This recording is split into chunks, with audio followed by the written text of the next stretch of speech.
Do we want to follow the guidance of the man of God Come on. that is in our presence today? Or do we want to continue to live the life the way that we know and the way that we think is best? Which the scriptures say, you know, that there is a way that seems right to a man, Come on. but the ends thereof are death. And so we think what we think is right is not necessarily right. And we've been taught that way. We've been up under an oppressive rule. That's right, brother. You know, so That's right. what we think is up is actually down. What we think is down is actually up. What we think is left is actually right. What we think is right is actually left. Come on. You know, what we think is hell is actually heaven. What we think is heaven is actually hell. Are we just upside down and all the way twisted? And so, you know, the minister has pointed that out to us, and that, you know, we all suffer from being under this oppressive rule. And so, with that difficulty, the world is in a difficult time right now. You see the weather, which the minister has told us to watch, because that's God's judgment on America here. And we're seeing what's happening on the East Coast. They just suffered from, I think it was 3 or 4 nor'easters, freezing on the East Coast. So emergency management, you know, how are we? How are we doing with emergency management? What if something comes through here and shuts this city down for a length of 2 to 3 weeks or maybe a month? Are we prepared for that? Come on. See, those are difficult times that people are facing right now. But overcoming that, and the only way you can overcome difficulty is to have Allah. To have Allah present. Because He is the problem solver. He is the best knower. That's right. And I want to speak real briefly. You know, we have the minister in the Final Call newspaper. Greatest thing ever, greatest paper that ever lived. That's right. It's right here. There's a letter in here.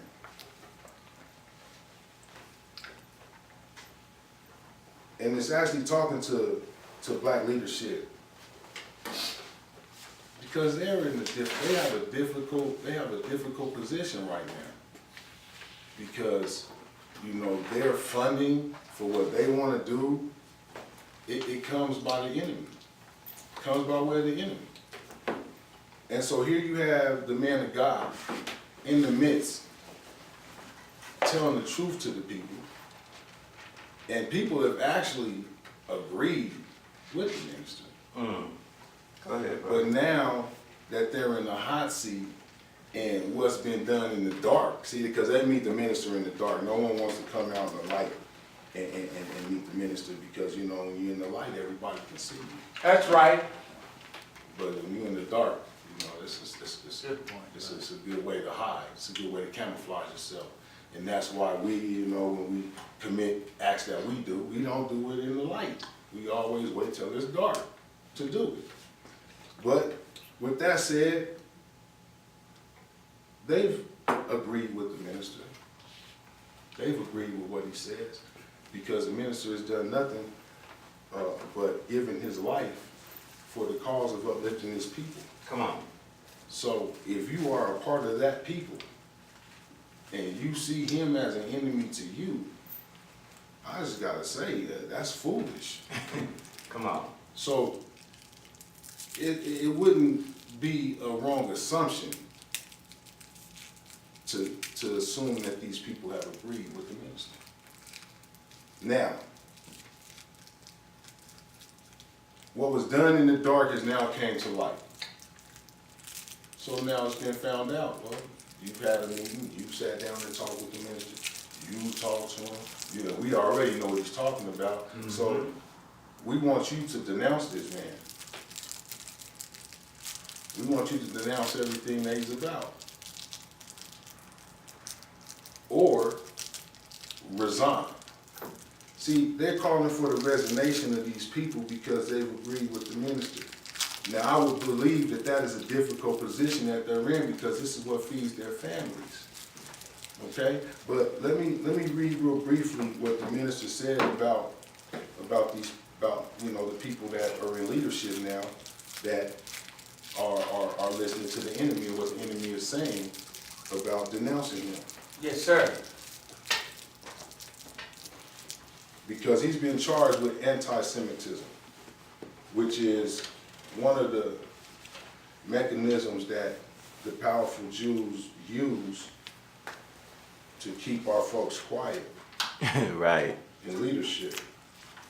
So real briefly, this is the Executive Council of the Nation of Islam. They just took out a little part in here from the letter.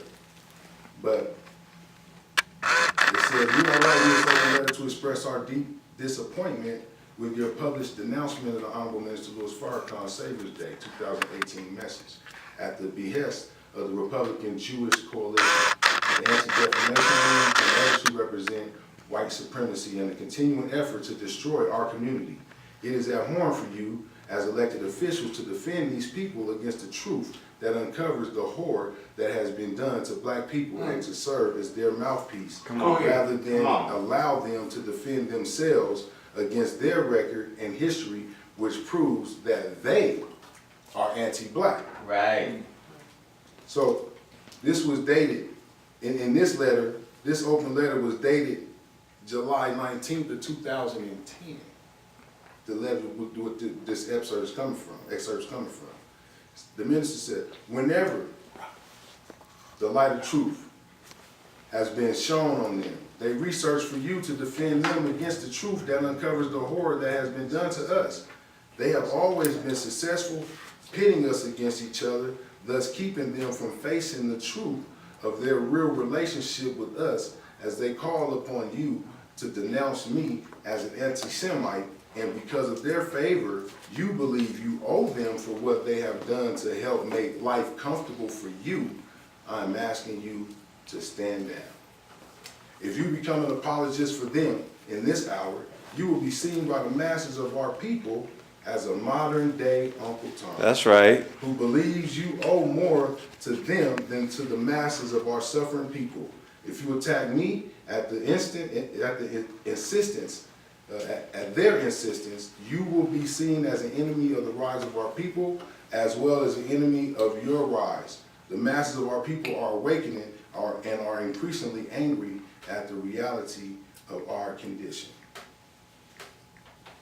Now, that's what the minister told them back then. Stand down, don't be an apologist, because you'll be seen as a modern day Uncle Tom. And the minister has been telling us, the Most Honorable Elijah Muhammad has been telling us that we have an open enemy.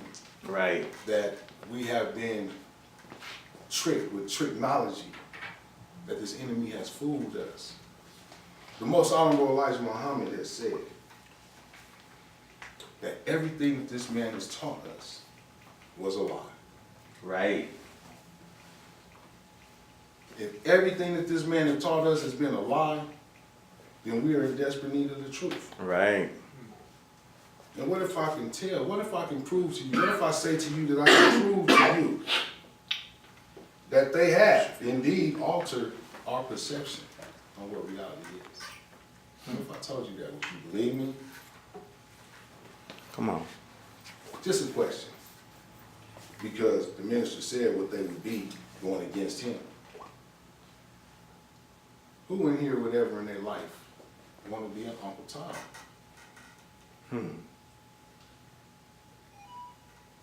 Silence. Nobody. Nobody want to be an Uncle Tom. And why is that? Come on. Come on, brother. Why wouldn't you want to be an Uncle Tom? I'll tell you why.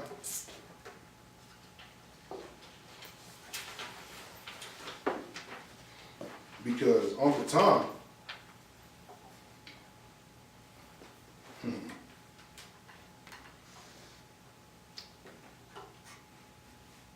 is seen as a traitor. Right. Right. He's seen as one who is so loyal to his master that he will betray his own people. Right. Yes, sir. Bootlicker. somebody very loyal to an opposer. Mm. That's what Uncle Tom is known as. So, we would want to be that, No, sir. right? Right, Yes, sir. right. Okay. But what if I told you that the real Uncle Tom was a black man Yes, born sir. into slavery who gave his life to protect other slaves? Mm. When his story was turned into a movie, Uh-oh, Hollywood. the Come on. writers reworked the script, Mm. making Uncle Tom's character the opposite. Wow. A slave who Wow. was loyal to his master. Come on. Unfortunately, this has become the most commonly known image of Uncle Tom. Because of the film, the term Uncle Tom has become synonymous with sellout, Mm. degrading the real Uncle Tom. Right. So once again, the white man has successfully managed to teach blacks the incorrect Caucasian favorite version of history. That's right. That's right, brother. Who knew that? I didn't know that. No one knew that. But I tell you who did know it, the minister knew it. And see, that's why we gotta be very careful when we study the minister, because the minister is indeed guided. He is divinely guided.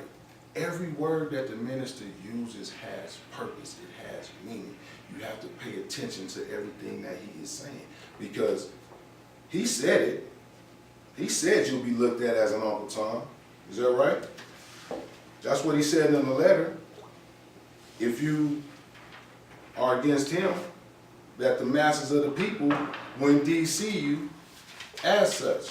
But what he said was that you will be seen as a modern day Mm. Uncle Tom. Come on. So if you have something that's modern, that's been modernized, then that must mean that it was something else before That's right. it became modern. Mm-hmm. See, and the minister said today, you will be seen as a modern day Uncle Tom. Because now the meaning has been changed to something Right. that is degrading to a real hero. Right.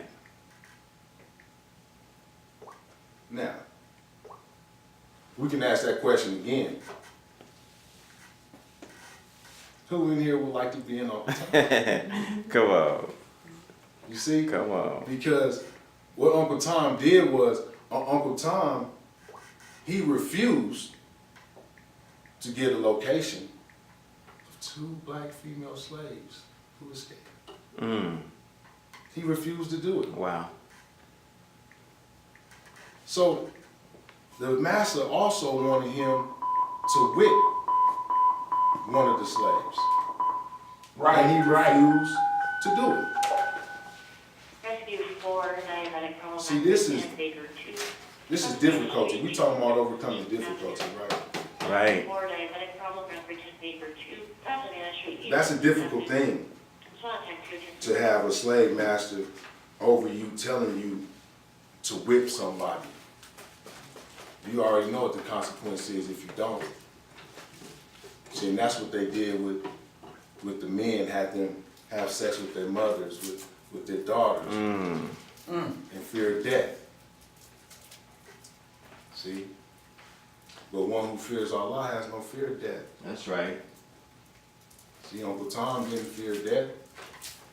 The fear of God was more important to him. That's right. But before I end this, I just want to go ahead and read to you what Uncle Tom was and what happened to him, because it's critical that we know this. And this is something that I just learned just to let you know, and it's from class, from going to class, from being in class. Otherwise, you could have asked me this same question that I just asked. You could have asked me that for a lifetime, and I would have told you no, I don't want to be no Uncle Tom. Absolutely not. Right. Me too. Because I didn't know the definition of what Uncle Tom really was. Right. And so Tom was ordered by Simon Lecree, the immoral slave owner, to flog a female slave. Tom refuses. Lecrae strikes him repeatedly with the cowhide lash. Again, he tells Tom to beat the woman. Tom, with the soft voice, says, "The poor crit is sick and feeble. 'Twould be downright cruel. And it is what I would never do, nor begin to. Master, if you mean to kill me, kill me. But as to my raising hand, to me raising my hand, again, anyone here, I never shall. I'll die first." See, and that's from page 439 from Uncle Tom's Cabin Right. book by Harriet Beecher Stowe. Right. See, that's our issue is we don't read. We probably seen Uncle Tom's Cabin, we probably seen movies and but we don't read. See, this is in the book. And so that was difficulty that he had to overcome. And he overcame that. But Uncle Tom was truly a hero That's right.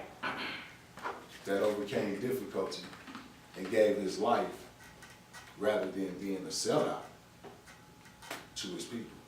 Yes, sir. And so with that, brothers and sisters, I want to thank you for this little time. I want to thank the Honorable Minister Louis Farrakhan for allowing me to even be up here speaking to you and giving you a little piece that I have.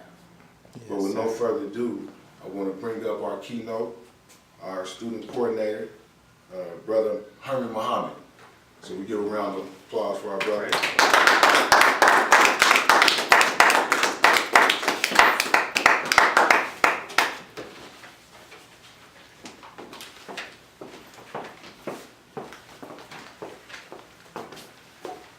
We could do better for Brother James. Let's give Brother James. Yes, sir.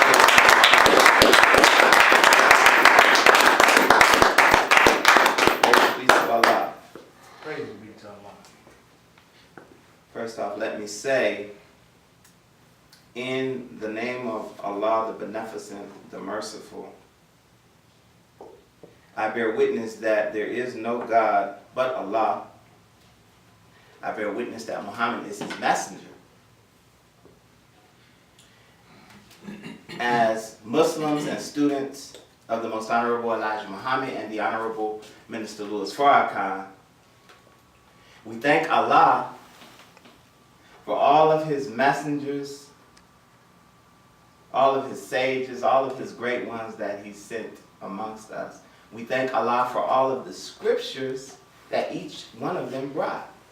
We thank Allah for Abraham and Moses and the Abrahamic prophets, Yes, and the sir. revelation of the Torah or the Old Testament. We thank Allah for Jesus and his disciples, and for the revelation of the Injil or the Gospel or the New Testament as it's known. We thank Allah for Prophet Muhammad ibn Abdullah 1400 years ago, and the revelation of the glorious Holy Quran Sharif, the book of scriptures of the Muslims. May Allah be pleased with each and every one of these worthy servants of his. But again, as students of the Most Honorable Elijah Muhammad and the Honorable Minister Louis Farrakhan, we can never thank Allah enough for his intervention in our affairs. In our affairs. Yes, And sir. making all of these books from all of these prophets who, quite frankly, we never knew, for making these books relevant Yes, sir. to us, right? Yes, Because sir. it's one thing to read about a prophet or a messenger, and you could believe that. But like Brother James said in his opening, man, white people have been lying to us forever. So why would we believe them? That's right. So as students, we thank him for Master Father Muhammad, the great Mahdi, the promised one who was to come and raise one. We thank him for raising up in our midst a messenger, a Messiah, exalting a Christ in the person of the most honorable Elijah Muhammad. We're going to talk about him a little bit today. Yes, sir. And being that I never had the opportunity to see with my own eyes the beauty of that man, the most honorable Elijah Muhammad, we thank Allah for leaving one in our midst as a reminder, not that God came and we missed him, not that God was on the way, but that God is present and in the world. And that man of whom I speak is the beautiful man who I'm attempting to represent to you today, the leader and teacher in the absence of the leader and teacher, the Honorable Minister Louis Farrakhan. And in their names, I greet my beautiful sister and my beautiful brothers in the greeting words of peace. We say it in the Arabic language, Assalamu alaikum. Wa alaikum salam, sir. If you aren't familiar with what those words mean, Assalamu alaikum simply means peace be unto you. The reply, wa alaikum salam, is the greeting, and it just simply means peace be unto you. It's the return greeting. And as civilized people, the most honorable Elijah Muhammad teaches us that we should always greet each other with a civil greeting. That's right. It's not what's happening, what's cracking, what's popping. Hi. Hello. Hello. Hello. You know, we greet each other with the civilized greeting. We say assalamu alaikum. And to greet each other in the greeting of peace, man, is really the best way to greet each other, because we live in a world that, man, it seems like peace is hard to find nowadays. That's right. Yes, sir. Extremely difficult. Everywhere you look, there's war. There's rumors of wars. The babies can't go to school without some crazy cracker getting up and start shooting. That's right. You can't go to the movie theaters without checking and looking for all of the exits before you walk up in that piece. You know, you got your popcorn in one hand and your pistol in your other hand. You know, we live in a world where, man, peace, man, is hard to find. Yes, sir. And then you got a so-called president presiding over you who is just, man, this dude is a nutbag. You know what I'm saying? But I thank Allah for him, though, because he's helping to expedite the process of the fall of America. We can get back to that a little bit later on, too. But suffice it to say, we need to greet each other with a greeting of peace. My subject, like Brother James alluded to, is overcoming difficulty. Now, this subject is a continuation of what we've been trying to do for the last few weeks. And it comes from a study guide, or a series of study guides that was written by the Honorable Minister Louis Farrakhan, entitled Self-Improvement is the Basis for Community Development. Yes, sir. Self-improvement is the basis for community development. And let me tell you something about the Nation of Islam and just religion in general. Because religion, generally, we look at it as, traditionally, we look at it as a place or a space where we go to feel good, right? Generally. And so, I don't know about you all, but I grew up in the church, kind of, sort of. My stepfather's a preacher, my grandfather was a preacher, my brother's a preacher. I'm a preacher. And church will be a place that we go on Sundays, you know what I mean? To hear a good word, hopefully, you know. And it was a place where we could go and, a lot of our women go to church because it's a place where they could emote, right? They could let it all out. You know what I'm saying? Altar call come, man, we be up on the altar. Lay hands on me, help relieve some of this pain that's going on in my life, right? Yes, sir. But when we came to the nation of Islam, we found out that this is not a place where, it is a place where you could emote, right? You should feel good, hopefully.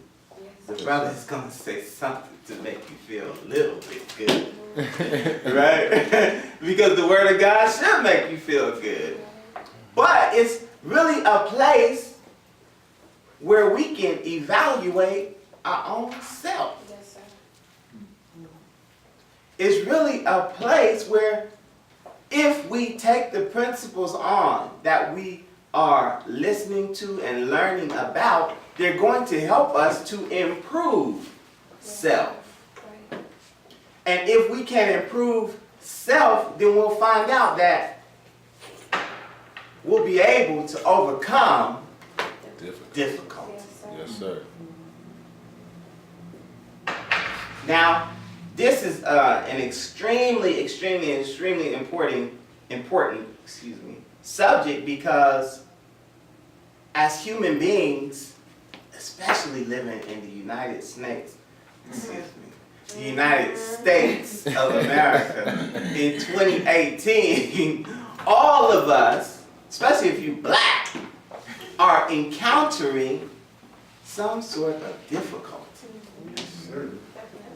All of us, man, whether it be relationship-wise, whether it be financial, whether it be someplace to lay our heads, whether it be, man, I just can't please my wife ever. Whatever it is, we are going to encounter some difficulty, right? Yes, sir. Now, just for clarity,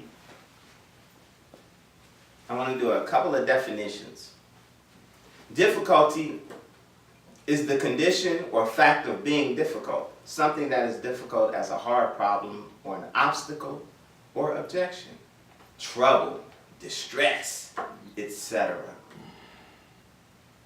Comes from the French difficile, that's the root of the word, or the Latin difficilis, and literally means of persons hard to please, right? Overcome. Overcome means to get the better of, in competition, struggle, etc. Conquer. To master, prevail over, or surmount, to overcome obstacles. Comes from the Old English, overcumen, to reach, overtake, also to conquer, prevail over, etc., etc. Overcoming difficulty, to prevail over that which is hard, or to prevail over trouble, to conquer distress. We're all trying to overcome difficulty. Yes, sir. We're undertaking, and we talked about this last week, the awesome task of raising some money. The goal is $100,000 in 6 months, is that right? Yes, sir. Towards our own building, our own mosque, our own home for the Denver Study Group, or the Nation of Islam, Right. in Denver, Yes, Yes, right? sir. And a lot of us are very excited, right, about doing this, about undertaking this, but in in spreading the news to a lot of people who are so-called believers, Yes, sir. I have encompass a little difficulty. Yes, sir. I think, yeah, yeah, there is some opposition. See, there's a reason why the city is in the space that it's in right now. It's not just because we're not doing nothing. I just gotta say it. Come It's on, not brother. just because Say we're it. not Say it. doing nothing. Because that's not where we at. It's because we have actual enemies. Yes, sir. That's right. And let me say this. The Honorable Minister Louis Farrakhan in his Savior's Day address, and we talked about this last week, said that he has some enemies. Yes, sir. He said that his enemies were the United States government, That's right. that they were the powerful satanic Jews, Yes, sir. that they were enemies now, scared to death Negroes, Yes, sir. Right. weak Muslims, Yes, sir. and hypocrites. Yes, sir. Now, if he said that those were his enemies, and we are followers of his, and we are attempting to represent him in our cities, then the same enemies that he has up top, Yeah. we got down here. Yes, sir. That's right. Go ahead, brother. That's The right. same enemies. Say it again. Yes, sir. So, if we wondering why, we don't have access to certain spaces, or we might be blocked here, or certain little things happen that will prevent us from getting this or getting that, it's because we have an enemy. If we're wondering why a lot of people aren't spreading the good news as to what we are striving to do in trying to get a building or trying to do something productive in the city, it's because we have enemies. And when we throw out something positive, they're going to throw out something negative. But it's something that we have to overcome. Yes, sir. There are those of us who have difficulties in our own personal lives. We might have a loved one who's ill. My mother's ill. She's been ill she's been fighting the illness for a very long time, a couple of years now. And it's not just something, you know what I'm saying, it ain't just a cough. No, it's a debilitating illness, right? To where she needs care constantly, 24 hours a day. And on her children, who have always seen her as the strong,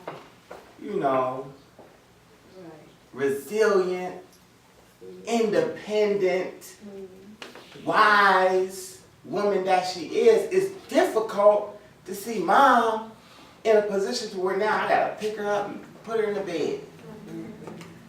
Or my wife or my sisters gotta pick her up and take her to the toilet. That's difficult, Right. It is. right? I mean, that's extremely difficult, especially when you've seen that person at their best.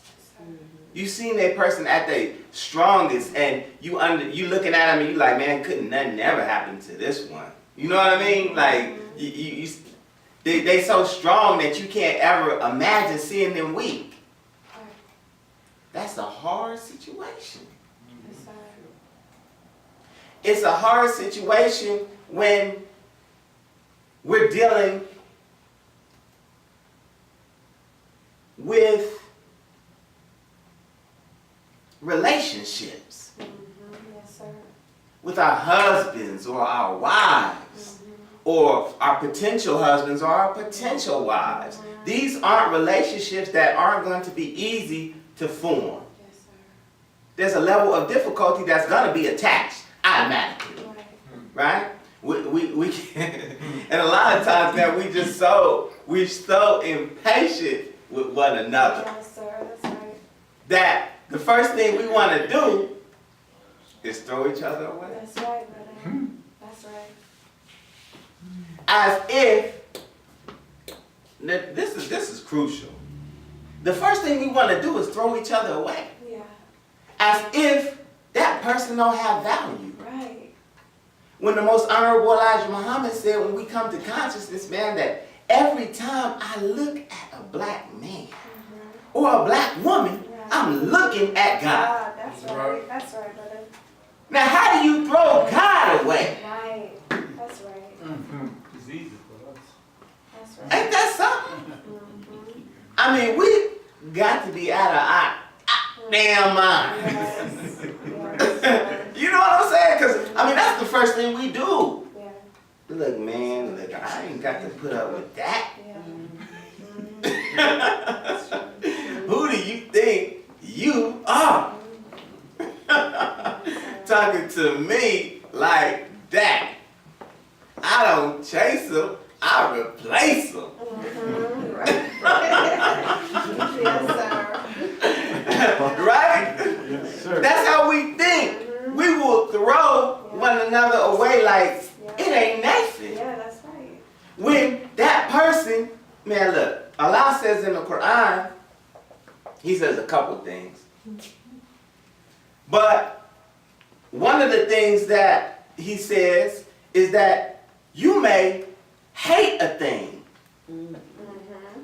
That's right. And He has placed abundant good in it for you. That's right. That's right. But we throw it away. It's just like those persons who are blocking in terms of what we're trying to do in the city, man, because they got a problem with Brother All-Star. It's you, Brother All-Star. They got a problem with Brother All-Star, so they don't want to come and help Yeah. build Wow. the city. Yes, sir. Wow. Yes, sir. You see what I'm saying? They don't want to help. Because I don't know what Brother All-Star did. But he gave them, or he said something to them that caused them to have some sort of difficulty. And instead of overcoming the difficulty, they just threw it away like, man, look, I don't want it. Man, I ain't got time for that. Wow. I ain't got time for that. Them niggas ain't gonna never do nothing anyway. Yes, Right. right. And that's how some of us think. That's what they say. And what's the alternative? What's the alternative to building the nation of Islam? That's always my question. That's why I'm still here. Yes, sir. Yes, What's the alternative? Yes, sir. You know what I'm saying? What, am I gonna stay and keep helping the devil's world keep going? Exactly, right. I mean, because that's the only alternative. Either we're going to build a world of our own, or we're just going to continue to participate in the devil's world. That's your choices. Pick one. You know what I'm saying? So, I would rather help to build the nation and just deal with Brother Al-Sar, Yes, sir. or whoever it is that I think is a problem in the house. Or tone. You know what I'm saying? Or a tone. Imagine that, sister. A tone. Imagine that. Or so mature sometimes. But we throw people away because we don't want to deal with that difficulty. Yeah. Allah says also in the Quran that men and women are twin halves of a single being. Yes, sir. You gotta stop and think about That's that. beautiful. Men and women are twin halves of a single being. So if you just you, and you ain't got no woman because, man, I'm not putting no with her.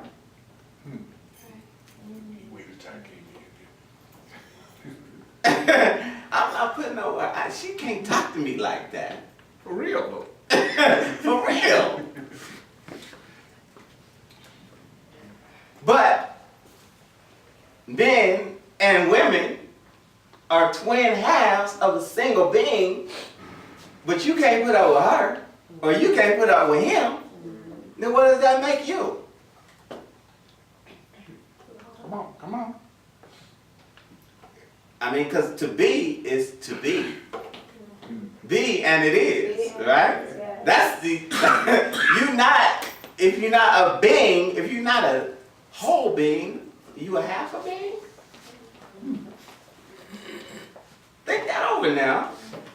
Think that over. Because if you twin halves of a single being, it's not about putting up with her or putting up with him, or dealing with her or dealing with him. You need her, Right. and you need him. Right. That's a hard pill for some of us to swallow. You need her, and you need him. Right? Right. I mean, that's just the reality, or else you can never be what Allah That's right. intended for you to be. That's right. You'll never reach that God potential, That's right. ever. And the Honorable Elijah Muhammad said again that every time I see a black man or see a black woman, I'm looking at God.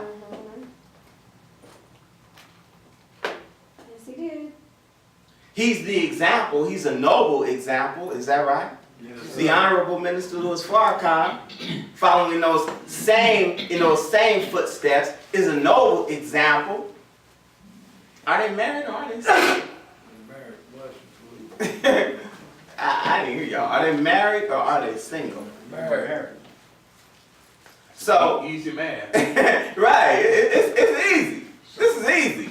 So if that man who we are attempting to follow is married, shouldn't we be married? Yay or nay? Yes. I agree. We should be married. But we have to understand that, we're twin halves of a single being, but we all come from different spaces and places, one. Two, that we are two different natures, male and female, That's right. right? I mean, so logically, if you got two different natures, one male and one female, and you put those two together, then at some point, there's going to be a clash. That's right. That's right. There's going to be difficulties. Yes. Because as men, our natures, we're more, most of the time, analytical, more logical. Whereas women are more emotional, a lot of times more spiritual. So there's going to be clashes along the way. That's right. Right. Right. But as men and women striving to be married or striving to be together, we have to find a way, a lot of times, just to take, like the minister said, take a low. Do y'all brothers know what that means, take low? Or sisters, take low? Take low means a lot of times when he's doing what he does as a man, sister might have to take low. Meaning stand down a little bit. Yes. A lot of times when she's emoting like a woman, a lot of times, brothers, we gotta take low.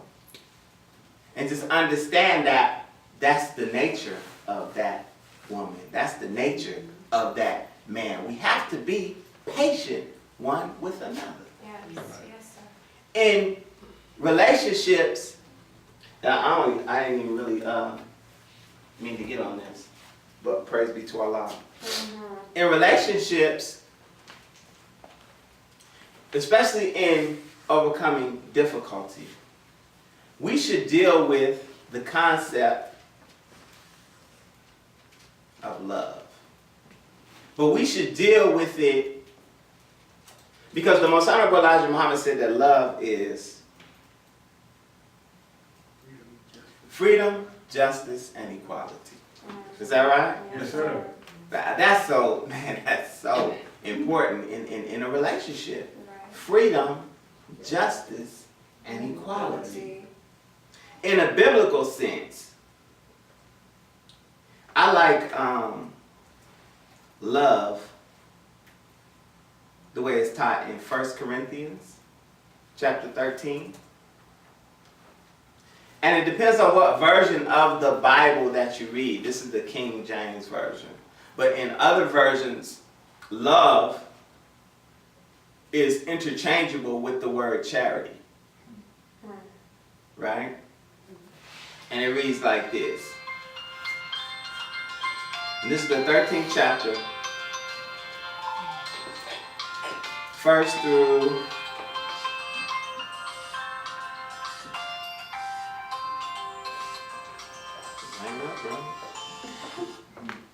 First through 13th verse. It says, though I speak with the tongues of men and of angels, and have not charity or have not love, those words are interchangeable, have not love, I am become as sounding brass or a tinkling cymbal. And though I have not, or though I have the gift of prophecy and understand all mysteries and all knowledge, and though I have all faith so that I could remove mountains and have not love, I am nothing. And though I bestow all my goods to feed the poor, and though I give my body to be burned and have not love, it profiteth me nothing. Love suffereth long and is kind. Love envieth not. Love vaunteth not itself. It is not puffed up. Doth not behave itself unseemly. Seeketh not her own. Is not easily provoked. Thinketh no evil. Rejoiceth not in iniquity, but rejoiceth in truth. Beareth all things, believeth all things, hopeth all things, endureth all things. Love never fails. But whether there be prophecies, they shall fail. Whether there be tongues, they shall cease. Whether there be knowledge, it shall vanish away. For we know in part, and we prophesy in part. But when that which is perfect is come, then that which is in it part shall be done away. When I was a child, I spake as a child. I understood as a child. I thought as a child. But when I became a man, I put away childish things. For now we see through a glass darkly, but then face to face. No, now I know in part, but then shall I know even as also I am known. And now abideth faith, or love, hope, charity, these three. But the greatest of these is love. Now, I say all of that to say, we gotta love each other. Yes, sir. We do. Yes, sir. Straight up. We gotta love each other, and we gotta, our love has to be that love that, like the scripture says, you know, it's not puffed up. You know, it don't speaketh in vain. It's not overbearing. That's the type of love that we have to demonstrate one to another. That's that type of love, and I like the fact that it's interchangeable with charity, because the Most Honorable Elijah Muhammad said you can tell what a man loves because that's where he spends his money. You can tell what a woman loves because that's where she spends her money. It's all about giving to that which you love. It's all about, and in relationships, let me say this too. Because when we talked about this before, that the misconception is that in a relationship, you gotta give 50-50. Right. You know what I'm saying? In a relationship, that's what we talk about. You gotta give 50-50. But that's a misconception. In a relationship, brothers and sisters, you gotta give 100-100. That's right. You know what I'm saying? Yes, You sir. gotta give 100-100, because a lot of times that person not gonna be up to give it day 100. A lot of times, you know, like I said before, this life, man, is difficult. Yes. You know, Allah says, surely after difficulty comes ease. But then right after that ease, here comes some more difficulty. That's right.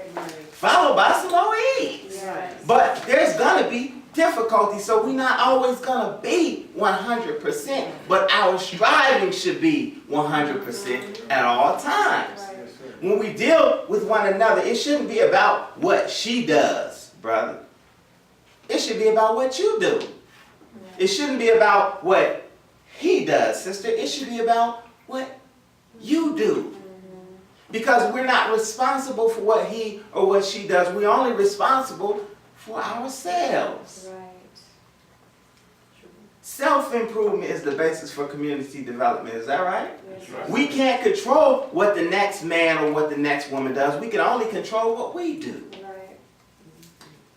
So, our focus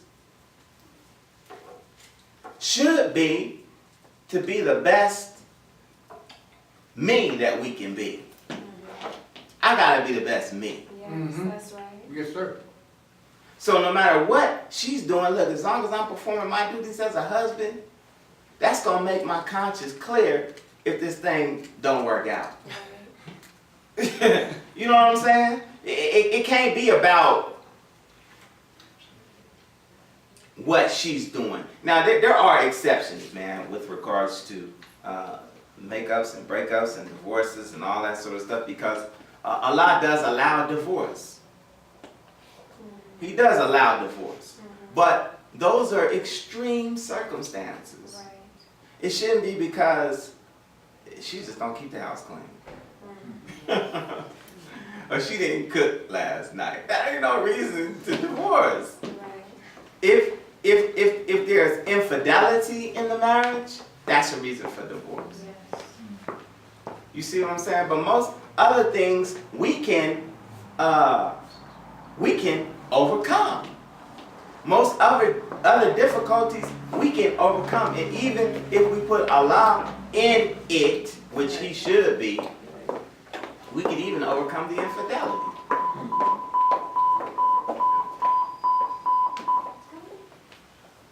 All praise due to Allah. Y'all doing all right? Yes, sir. Rescue 1, But Honda Medical, PD, Metro 5, Baker Street. we should always look North 8th Street. at self Rescue 1, before we Honda look at Medical, others. PD, Always. Metro 5, Baker 3, North 8th Street, as well as others. Contact 213. Now, in dealing with these difficulties, whether they be in relationships, in dealing with these relationships, whether they are dealing with our family members who are ill, in dealing with these relationships or these difficulties, whether they be with any problem that we have, whether it be Yes, sir. smoking, or whether it be drinking or having some substance problem. Right. All Right. of these are difficulties that we can overcome. Yes, sir. And let me say this, I just want to bear witness and just testify a little bit about dealing with those types of problems. Because has anyone in here ever smoked a cigarette? Right? Has anyone in here ever drank some alcohol? Son? Has anyone in here ever smoked some weed? Anybody? I just wanted to make sure I wasn't alone.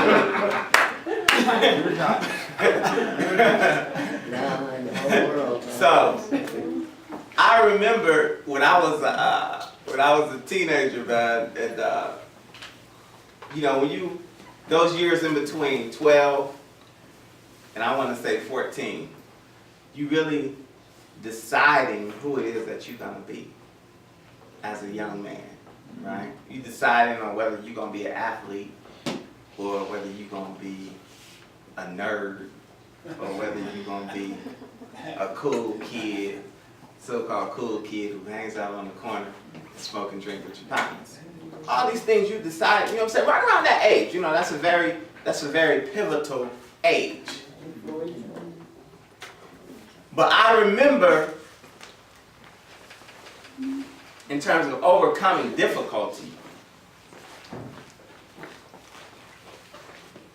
trying to smoke.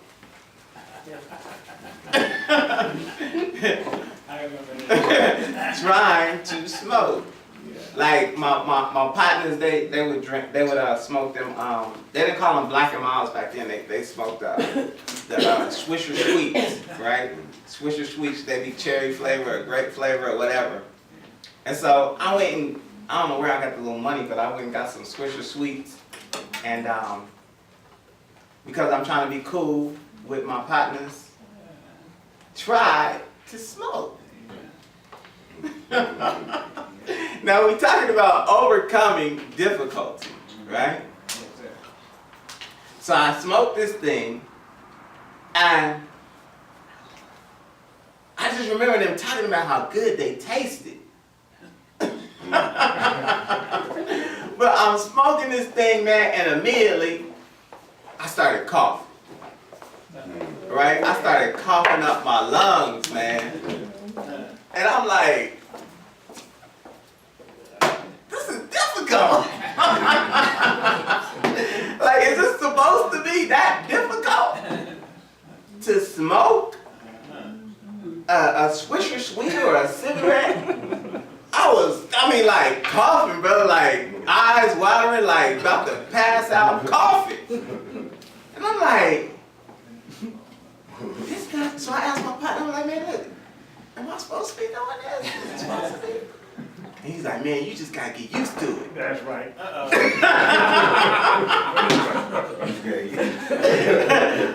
said, oh, man, I gotta get used to this? Because I'm still looking for the flavor, Sister Rashida, and I couldn't taste no grape or no cherry or whatever was on the package. I couldn't taste none of that. It's just smoke and fire and man.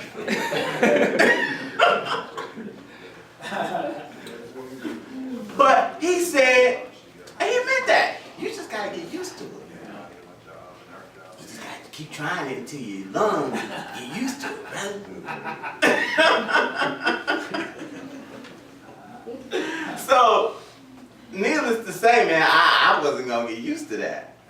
I just wasn't.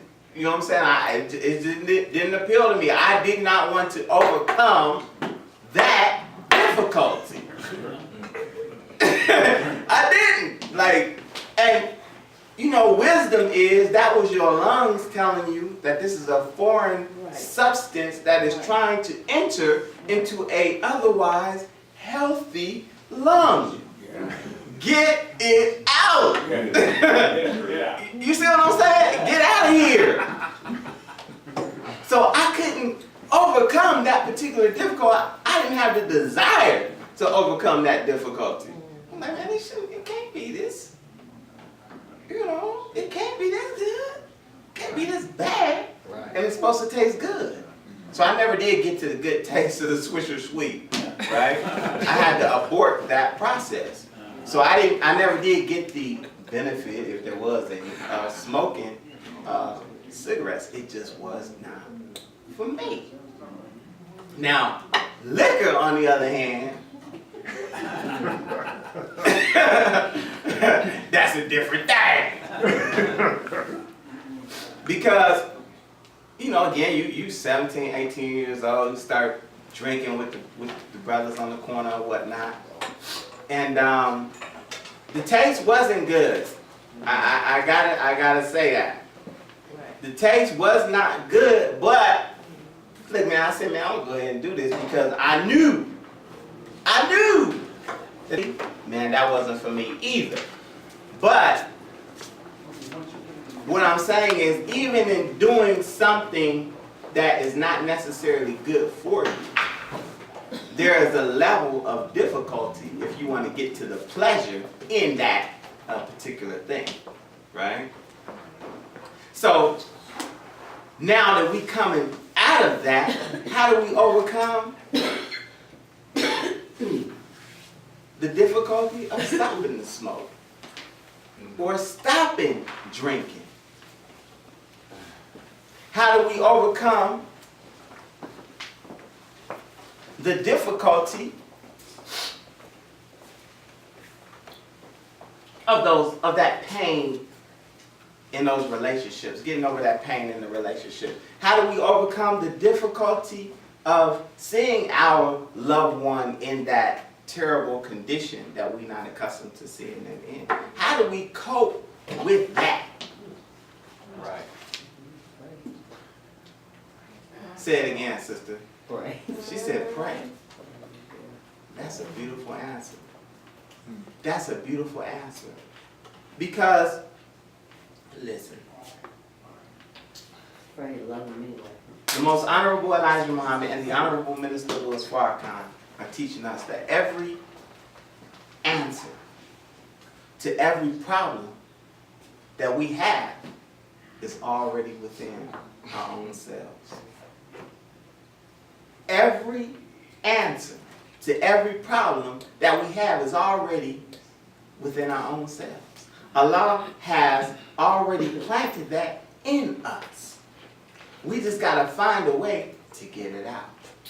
So with this study guide, self-improvement,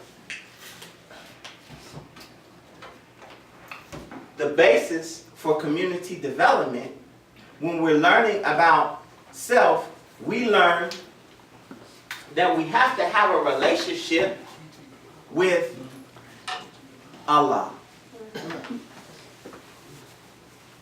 We have to have a relationship with Rabbil Al-Amin. Yes, right. Now I know that's some words that you've never heard. Rabbil Al-Amin. There's a prayer, like Sister said, that we say, and it's called the Al-Fatiha, or the opening prayer, that all Muslims say. And we say, Bismillahir-Rahmanir-Rahim, Alhamdulillah Rabbil Alameen. And that is to say, in the name of Allah, the Beneficent, the Merciful, all praise is due to Allah, the Beneficent, the Merciful, the Lord of the worlds. But Rabbil Alameen is more than just Lord. Rabbil Alameen, Rab means Lord or Master or Nourisher or Restorer. And it literally means in Arabic, one who nourishes and evolves a thing, stage after stage, into its eventual perfection. So each and every one of us, when we accept that we have a relationship with the Lord, or Rabbil Alameen, or Allah, or whatever, by whatever name that you call him, I don't care. we don't care. We're not gonna trip on labels. We're not gonna set trip on whatever it is that you call your God. Right. Yes, sir. Thank you. As long as you have a relationship with him and you know that all of these difficulties that we have, sisters, and all of these difficulties that we have, brothers, as we face them. Because that is the key to overcoming difficulty, is you gotta face it. That's right. You can't turn and run. You can't turn and run, because when you run, you're running from your own perfection. You're running from the God taking you and evolving you stage after stage into your eventual perfection. See, once you have that relationship with God, every time you face that difficulty, and it's difficulty, but like the Quran says, after difficulty comes ease. Once you face it, it becomes easy, right? The next difficulty, you're going to look at it and be like, okay, here come another one. But let me face this one too. Let me face this one too and know that no matter what happens, whether it be good or whether it be bad, that all of it works for Allah's good. Yes, sir. Yes, sir. See, that's important. Because you could take an L. You could take an L. Y'all know what an L is, right? An L is a loss. You could take one. That's all right. But as long as you learn from it, was it really a loss? Right? That's right. If you take an L, man, but you learn from it, man, look, I know what to do next time to win. That's Right, right. And that's how you have to look at it. Know that Allah, God, is The law. Man, he's all up in it, whether it be good or whether it be bad. Yes, sir. But see, the thing is, when it's bad, when things are looking real bad, you a lot of times we gotta step back from it. Step back from it and look and try and see the hand of God in it. Yes, sir. Because it's there.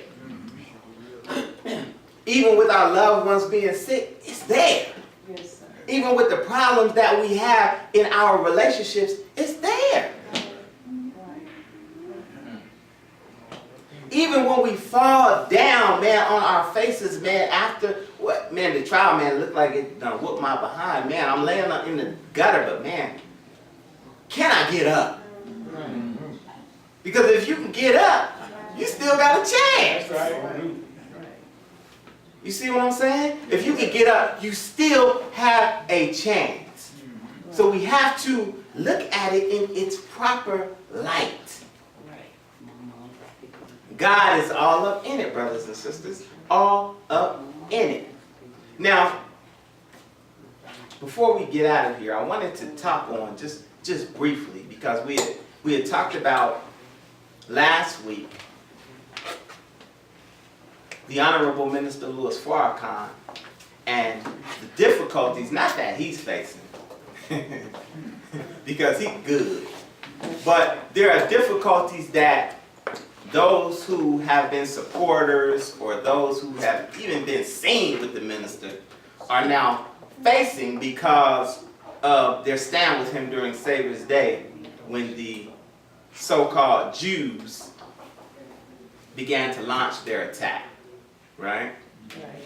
And one of the things that the Honorable Minister Louis Farrakhan said at his Savior's Day address, and he was talking about this new beginning that we're in, because we're in a new beginning. And any time you begin something, there's going to be a level of difficulty. That's right. Exactly. Anytime you begin to do something, there's going to be a level of difficulty. The greater the task, the greater amount of difficulty that's going to be attached. That's right. Right? Right. So, Right. the Honorable Minister Louis Farrakhan, one of the things that he said was that the beginning of Islam didn't start until after the flight of Muhammad. The beginning of Islam, the new beginning of Islam didn't start until after the flight of Muhammad. And then the other thing that he said was that the beginning of really Christianity or the religion of Jesus of 2,000 years ago didn't start until after the crucifixion. But I wanted to talk about, just briefly, the flight of Muhammad. Because this is where we're at. We're in this new beginning. And we really need to understand what the flight of Muhammad entailed and entails. Because historically, Islam, just a little baby history lesson, started in the Arabian Peninsula around 615 AD, right? And it started in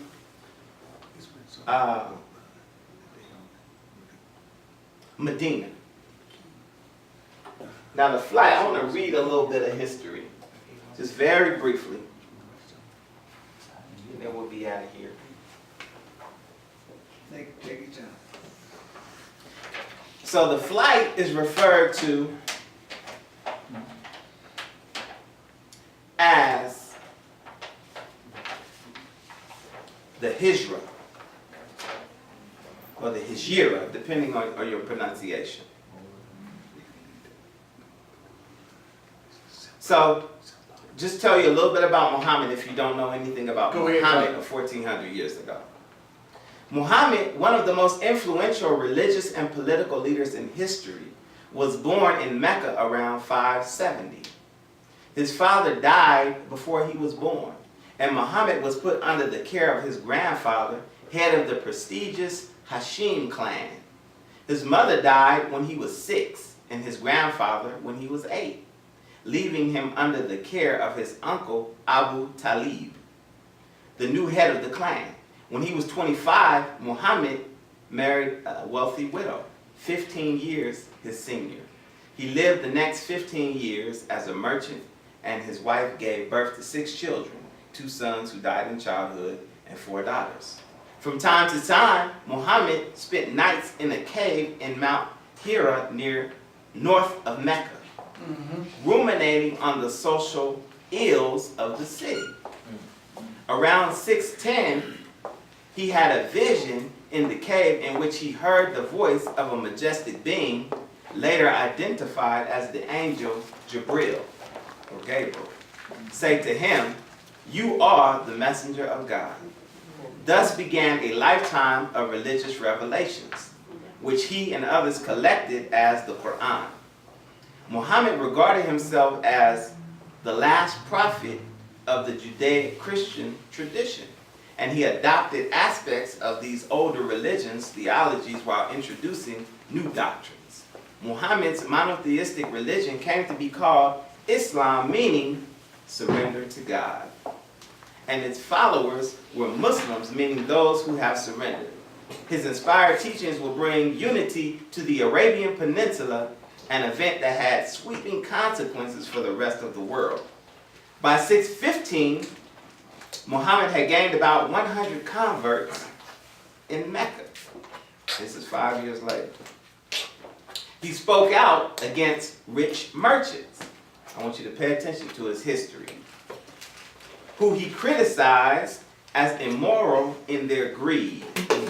And he denounced the worshiping of idols and multiple gods, saying, "There is no God but God."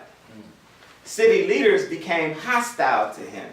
And in 619, his uncle Abu Talib died and was succeeded as the head of the Hashim clan by another one of Muhammad's uncles, Abu Lahib. Abu Lahib refused to protect Muhammad, and the persecution of the Prophet and his Muslims increased. In the summer of 621, an entourage of 12 men came to Mecca from Medina, an oasis community 200 miles to the north. They were ostensibly making a pilgrimage to Mecca's pagan shrines, but they had actually come to meet with Muhammad and profess themselves as Muslims. In 622, a larger group of converts from Medina came to Mecca and took an oath to Muhammad to defend him as their own kin.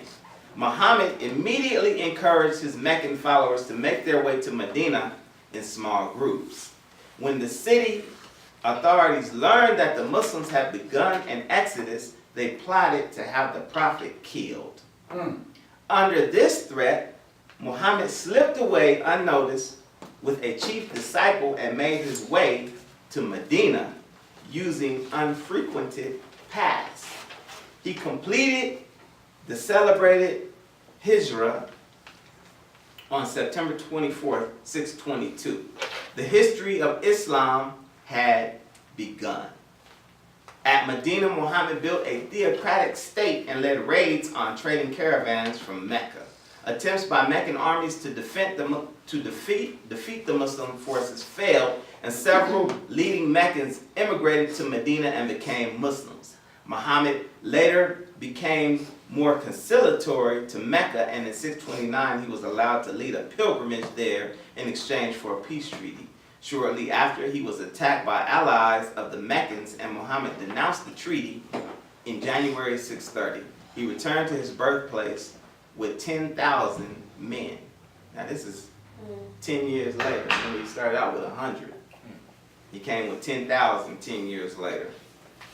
And the Meccans swore allegiance to its Muslim conquerors. He was now the strongest man in Arabia. During the next few years, most of the peninsula's disparate Arab tribes came to him to ask for alliance and to convert to his religion. By his death on June 8th, 632, Muhammad was the effective ruler of most of Arabia, and his rapidly growing empire was poised for expansion into Syria and Iraq. And then it goes on a little bit further. But suffice it to say, that flight that took place was after he began to make too many converts in Mecca. And when he went from Mecca to Medina, that's when Islam really started. He came back again 10 years later, where he started out with 100 converts. He came back with 10,000. Now, what does that have to do with the Honorable Minister Louis Farrakhan and the new beginning in the nation of Islam in this dispensation? Go ahead. Yes, sir, come on. Well, the Honorable Minister Louis Farrakhan isn't running anywhere. Right, that's right. Let me say That's that. right. Yes, sir. Let me say that first Yes, sir. and foremost. Mhm. They have already tried to kill him on numerous occasions Yes. Right. because of his increasing popularity Yes. and because the ranks of Islam are growing steadily.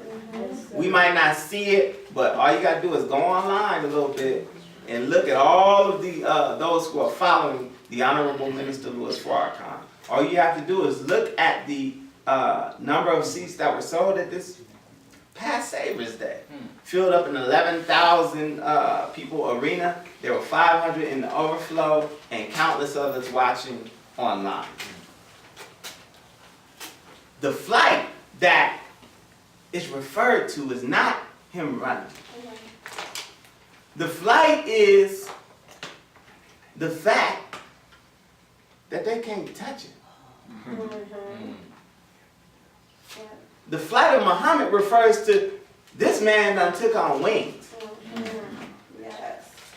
Now, if you've ever been to an event where the Honorable Minister Louis Farrakhan was present, Yes.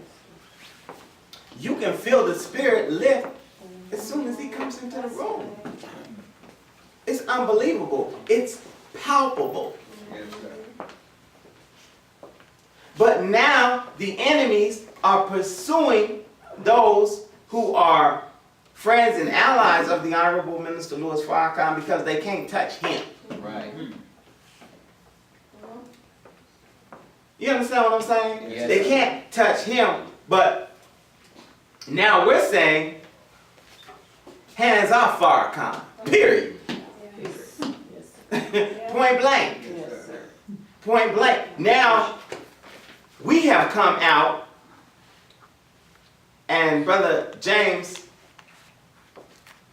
pointed to a couple of letters. There's 3 different letters in this Final Call newspaper, right? And the Final Call newspaper, for those of you who do not know, is the most widely circulated Black-owned and operated publication in the world. Right. It's also the communications organ for the Nation of Islam. But in this letter, and all of you will get one, we'll make sure of that, he has an open letter to Negro leadership. He has an open letter to the so-called Jews. He has an open letter to, hold on, let me make sure that I get this right. You got the Jews here, praise Allah. Black leadership, praise Allah. And an open letter again to black leadership from the Executive Council of the Nation of Islam. All of these letters letting them know what time it is. What time is it? The other piece that the Honorable Minister Louis Farrakhan talked about was that the beginning of Christendom didn't start until after the crucifixion. Now, and we talked about this a little bit last week as well. They've been crucifying the Honorable Minister Louis Farrakhan really since 1995. The crucifixion been in effect. And if you don't know what a crucifixion is, the crucifixion, I know it's putting our Lord up on a cross, right? Right? But really, the meaning of crucifying someone actually is basically to torture them with a very slow and cruel death. Wow. The crucifixion of Jesus Christ of 2,000 years ago, when they put him on that cross, he died within a few hours, allegedly, right? But a crucifixion is not supposed to last a few hours. A crucifixion is supposed to last a few days. They're supposed to leave you up there, let you suffer, a lot of times asphyxiate. Y'all know what asphyxiation is? That's a choke out. Yes, sir. You know what I'm saying? It's supposed to be a very torturous thing. But they've been trying to crucify our Lord since 1995.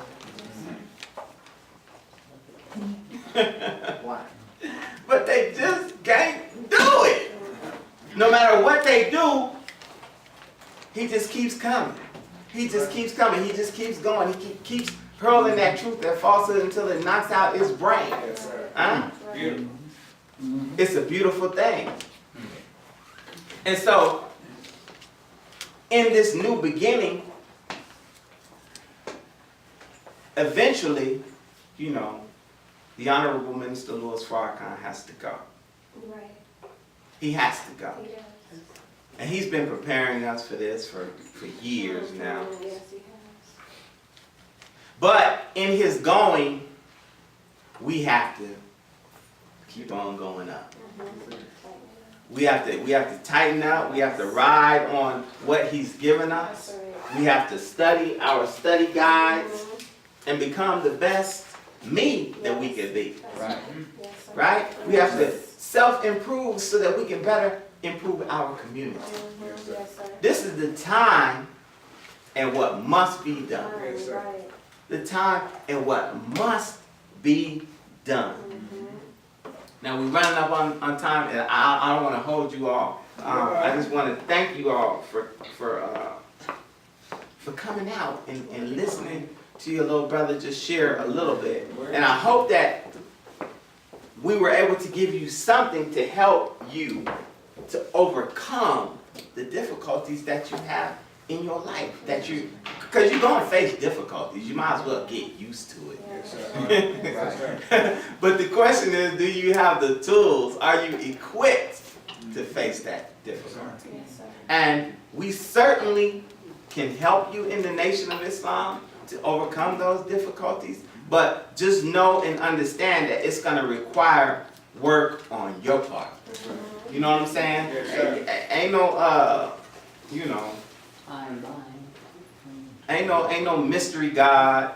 The God is you. Yeah, Yes, that's sir. right. The God is That's right. me. That's right. And like I said before, that all of the problems that we have, Allah has already placed in us the answers to solve each and every one of those That's problems. right. So with that, brothers and sisters, I want to thank you all for coming out. I want to leave you as I greeted you in peace. Assalamu alaikum. Thank you, sir.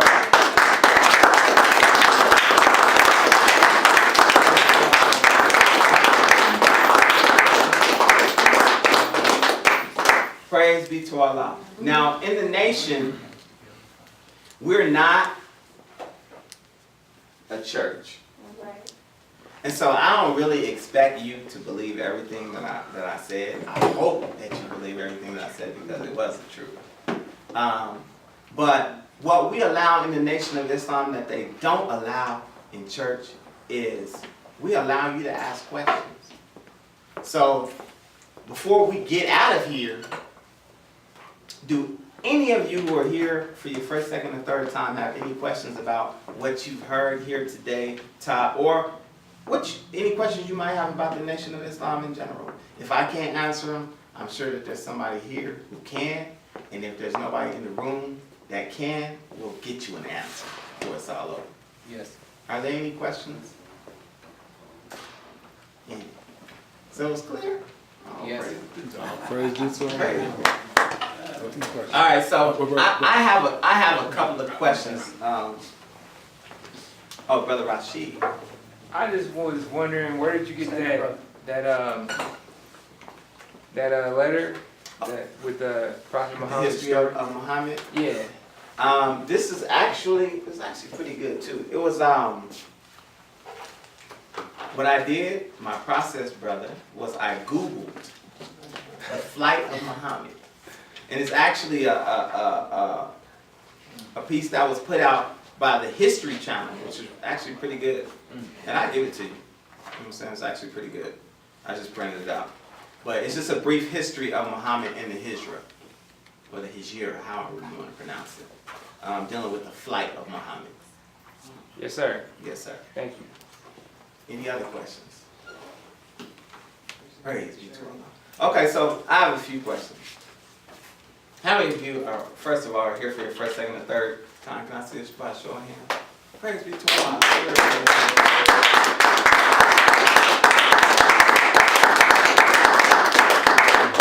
Allah. Next question is, how many of you believe that what you heard taught here today was true and good for our people?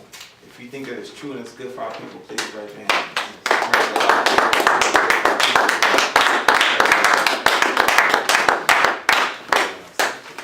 All right, so this last question, I'm gonna give you a warning.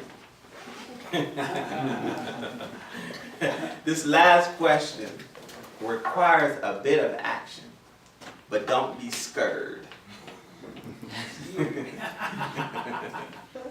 Don't be scared.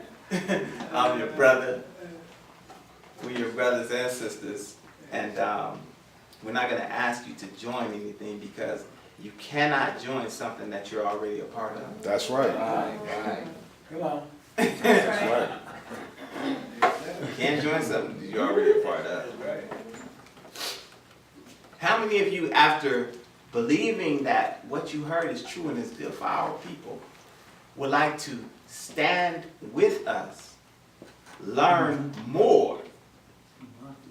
That's the most important part. Learn more, and then help to get this word. And it was just a little baby taste of the word. Yes, sir. There's so much more. That's right. But if you would like to learn more, stand with us and help to get this word to our people so that we can improve ourselves and help to improve our communities. If you would like to do that, please stand right where you are right now.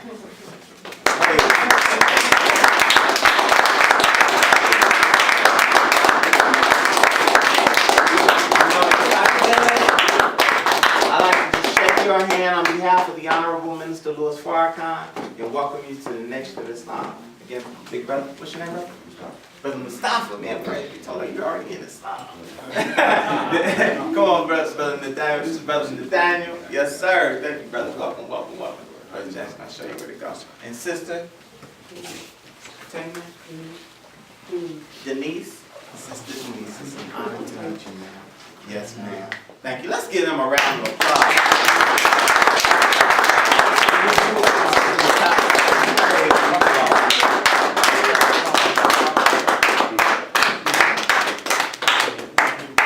Praise be to Allah. Now, I